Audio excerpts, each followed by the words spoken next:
বেশি মনে পড়ে যে সারাদিনে একবারও খোঁজ নেন।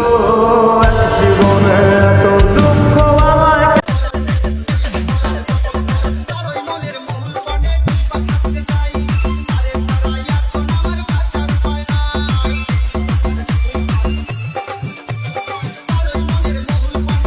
আমার যাবো এই খালা আমি দোলা তোমরা বেবি হইব খালা দোলা ইটস নরমাল।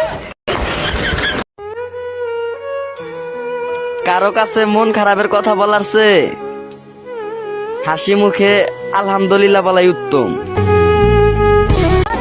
একটা কথা বলার ছিল। বলো।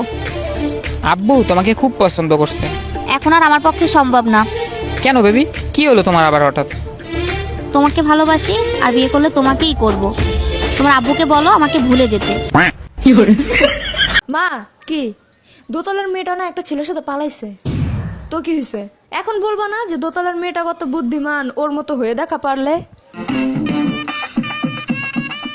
তোর বাড়ির সামনেই একটা ঘর বানাবো, যখন এই তোর বউ তোরে ঝাড়ু লইয়া দাওয়াইবো, আমি আর আমার জামাই মিল্লা হাততালি দেবো। বিশ্বাস করো মাইরি, আমি একবার বদলে গেলে তুমি কেন তোমার বাপ এসে আমাকে ঠিক করতে পারবে না। আরে যা, আমরা শীতকালে হাগল খাই না।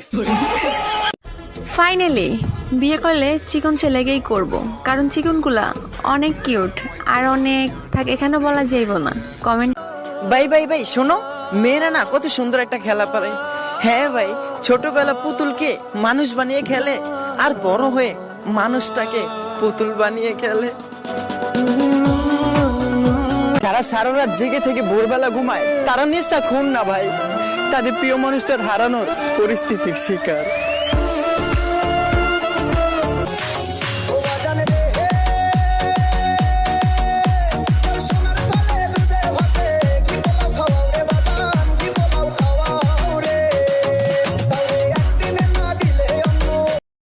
হ্যাপি প্রপোজ ডে ভাবি।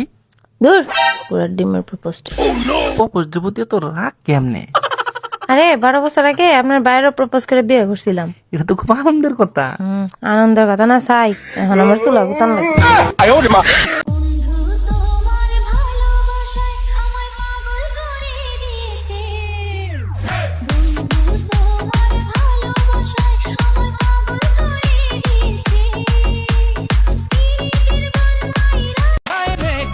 শোনো, আই লাভ ইউ। সরি, আমার বয়ফ্রেন্ড আছে। দেখো ভিডিও বানাইছি, তোমার বাপরে দেখাবো। শোনো শোনো, আই লাভ ইউ টু। এবার তোমার বয়ফ্রেন্ডকেও দেখাবো। জান তুমি চলে গেছো তাতে কি হয়েছে? আমার কপালটা তো আর নিয়ে যাও নাই, ফিরে এসে দেখো তুমি আমার লেভেলেই নাই। শীতকালে ঠোঁটের যত্ন নিয়ে কি লাভ যদি ব্যবহার করার মানুষই না থাকে? রাস্তাঘাটে ঘুরি দেখতে পাগল ভাবিস না, যেদিন কারো কাছে ঠকবি সেদিন তুই নিজেই বলবি ওই পাগল ছেলেটা হয়তো ভালো ছিল।